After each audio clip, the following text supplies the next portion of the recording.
Hey, beautiful people.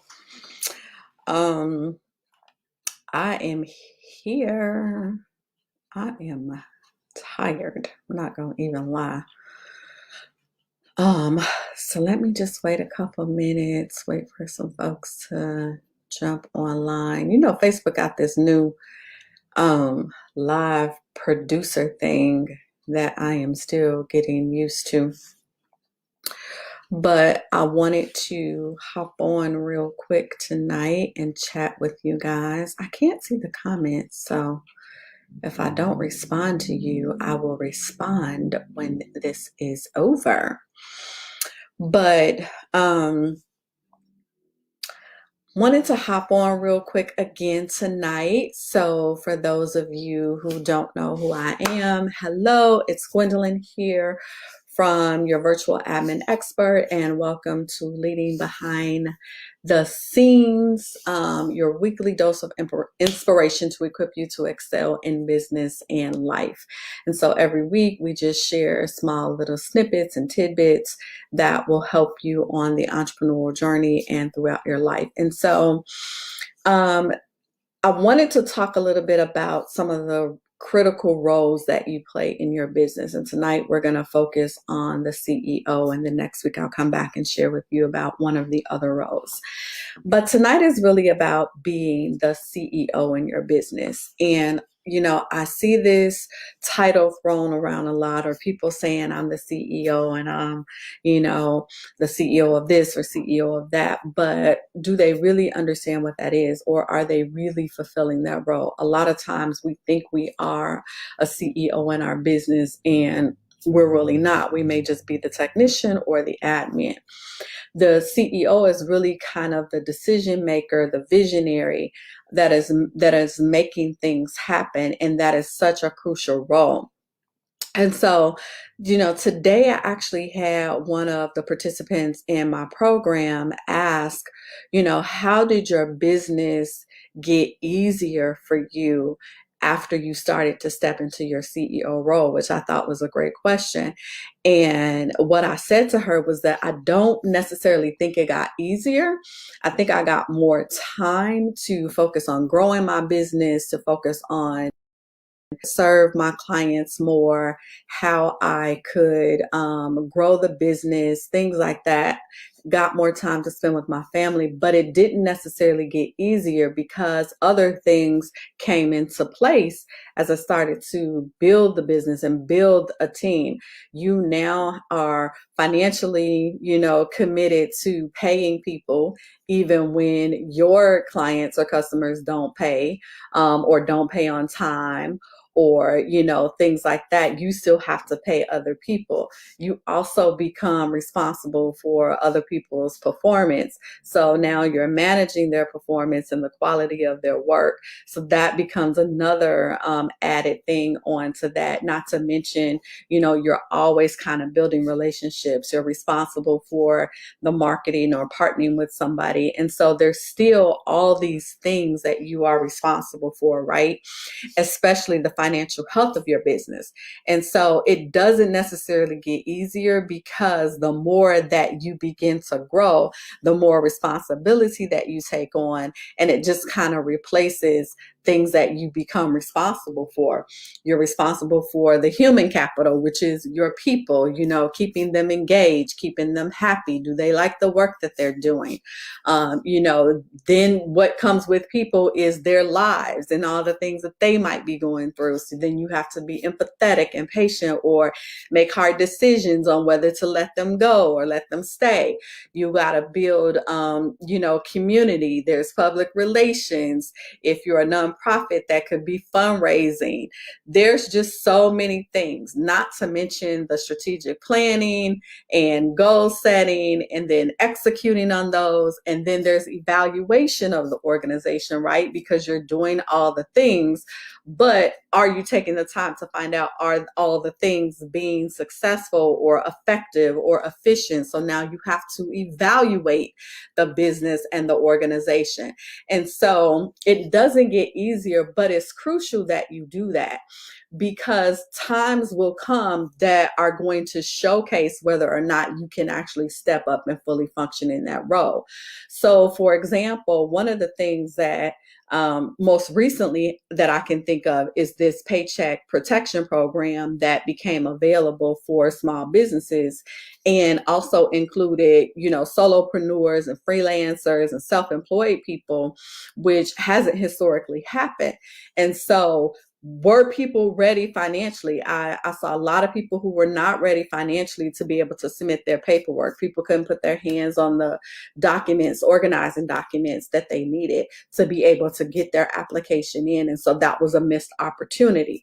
And so as a CEO, we are responsible for a lot of those things. And I get it, because as a solopreneur, most times you're so focused on serving the client or providing the service that you really don't carve out the time to just focus on being the CEO in your business. And so I want to challenge you guys to really carve out time for business development and being the CEO in your business.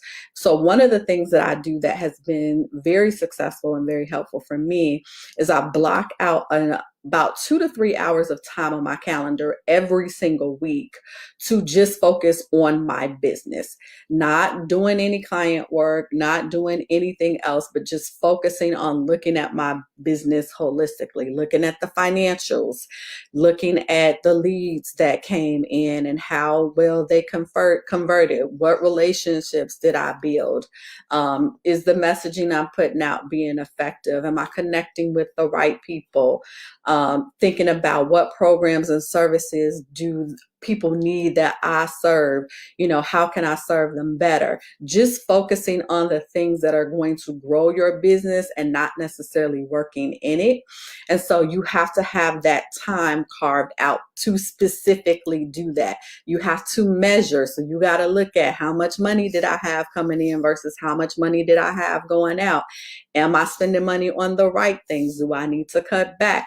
So these are all the things that being a CEO encompasses, not to mention, are there any crucial conversations that I need to have with people? Do I need to let people go on my team? Do I need to hire more people on my team? Like, you got to look at everything holistically.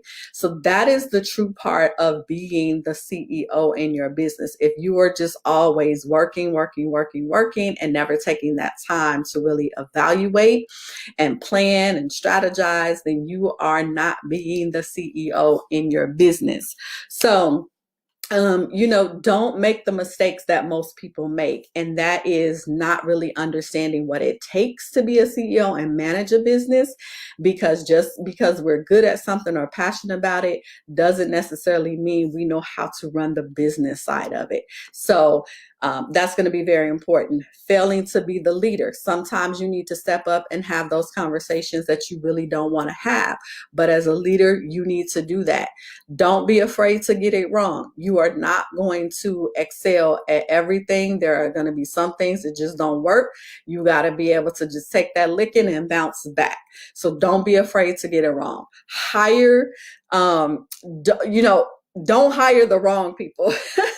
And this includes creating the wrong partnerships. That's a lesson that I learned the hard way. So, you can have the best ideas and you can have the best programs, you can have the best products and services, but if you have the wrong people in place, if you partner with the wrong people, it's all going to go to hell. So remember that you want to hire the right people, and you want to hire people who, are better than you in areas that you're not really strong in, who have knowledge and can look at it a different perspective. We don't need to have just yes people on our team.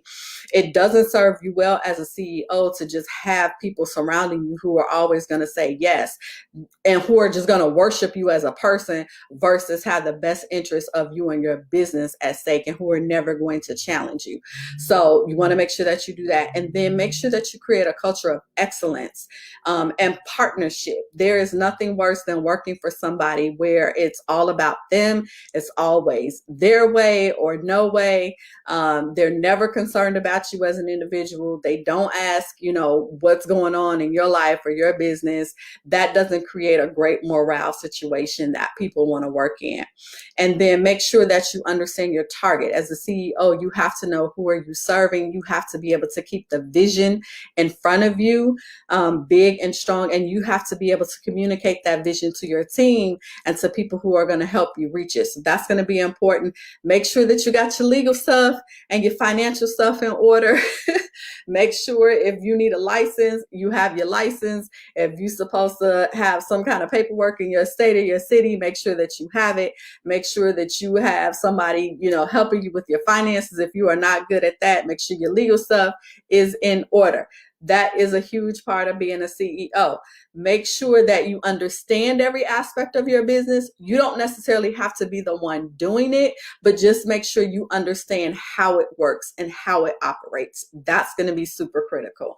And don't spend so much time focusing on the competition, right?